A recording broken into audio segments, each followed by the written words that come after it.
لیکن جب ہم کوئی ترقی کر جاتے ہیں نا،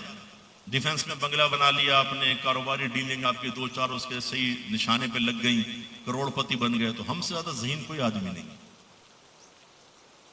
مجھے بہت سارے ایسے ملتے رہتے ہیں سیٹ، مفتی صاحب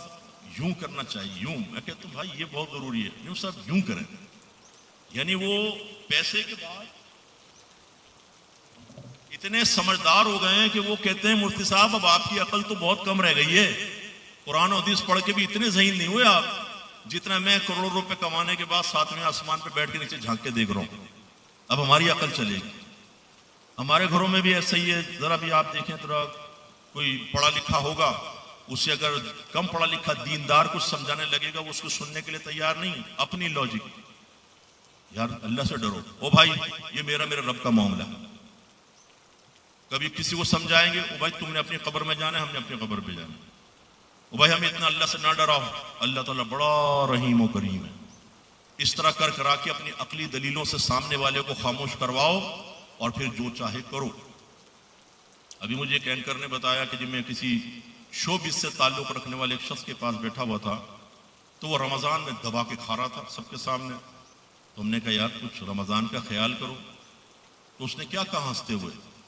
کیا کہا بھائی ہم تو اللہ سے نہیں ڈر رہے تو پبلک سے کیا ڈریں گے؟ تو جب یہ انسان کے شیطان سر پہ چڑھ جاتا ہے نا اور نفس اپنا غلام بنا لیتا ہے، اوپر سوار ہو جاتا ہے، بالکل جیسے گدھے کو آپ گدھا گاڑی میں جوت دیں، اس کے بعد ڈنڈے پہ ڈنڈے مار کے بھی گدھا بیچارہ ادھر ادھر تو نہیں جا سکتا، ایسا نفس ہمارے اوپر غالب آ جاتا ہے، پھر وہ ہمارے کانوں کے اندر پھونکے مارتا ہے، پھر اس طرح کی بوگس دلیلیں ہمیں دیتا ہے کہ تم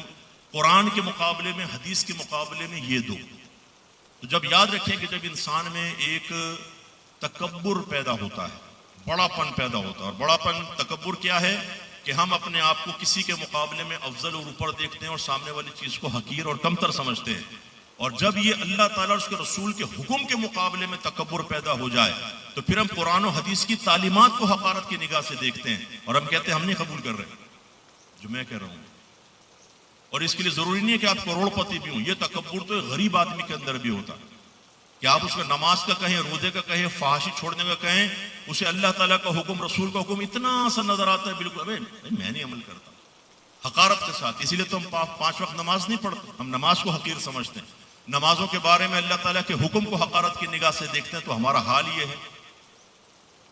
زکاتیں ہم نہیں دیتے، علم دین ہم نہیں سیکھتے، لڑکی بازی ہم نہیں چھوڑتے، فیس بک پہ لڑکیوں سے چیٹ کرنا اور غلط قسم کی دوستیاں کرنا یہ ہم ترک نہیں کرتے، آوارہ دوستوں کے ساتھ بیٹھنا ہم نہیں چھوڑتے ہیں، گندی گندی باتیں، غلیظ باتیں کرنا ہم نہیں ترک کرتے ہیں، اور جواب میں کہو تو ہمارا اندر کا تکبر سر چڑھ کر بولتا ہے۔ یہ وہی تکبر ہے بھائی جو فرعون کے اندر تھا، کہ جب موسیٰ علیہ السلام نے اللہ کا دین پیش کیا تو میں کیوں مانوں؟ اسی طرح یہ تکبر ابو جہل کے اندر تھا، نبی کریم نے دین پیش کیا تو میں کیوں مانوں؟ یہ ہمیں نظر نہیں آتا کہ یار ہم اللہ تعالیٰ اس کے رسول کے حکم کے مقابلے میں متکبر ہو کے کہتے ہیں میں کیوں مانوں؟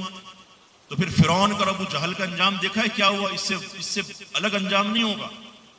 صرف اتنا ضرور ہوگا کہ اگر ہم ایمان بچا کر لے گئے تو سزا کے بعد جنت میں جا سکتے ہیں، یہ تو ہمیشہ ہمیشہ کے لیے جہنم میں جائیں گے، لیکن خدا نخواستہ اس تکبر نے ایمان ہی سلب کر لیا تو پھر فرعون اور ابو جہل کے ساتھ یہ انجام ہوگا، پھر اب کہیں پر بھی نہیں رہ سکتے۔